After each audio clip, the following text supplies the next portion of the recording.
From a tiny studio in suburban Tokyo, another message is being prepared for broadcast across the Sea of Japan. MURAO TATSURU has been doing this every day since 2005, reaching out to Japanese people living in North Korea. But recently, as tensions on the Korean peninsula have increased, his message has become an emergency broadcast. He updates people on North Korean missile launches and what to do in the event of a military strike by the United States or its allies. We give the latest military information and we tell them firmly to ensure their safety first.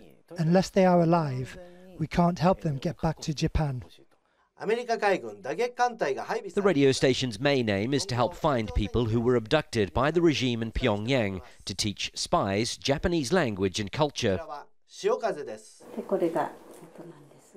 TAMAJI TAKESHITA thinks her sister was among those to be snatched from Japan as an 18-year-old 44 years ago.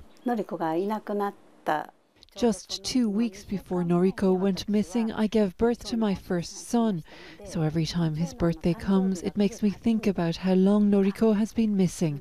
1 year, 10 years, 20 years.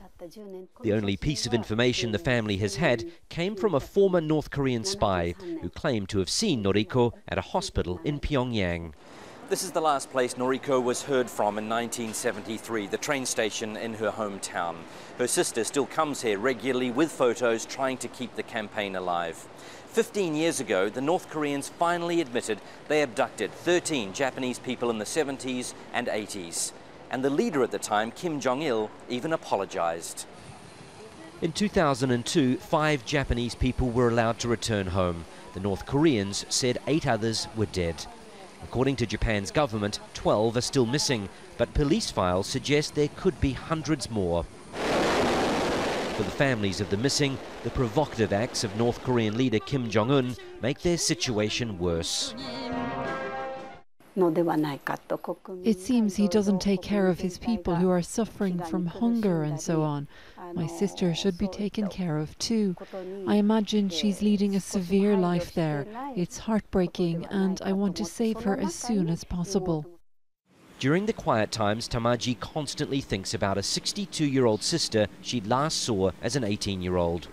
She says she'll never give up hope of seeing her walk through the door so they can begin making up for the decades that have been stolen.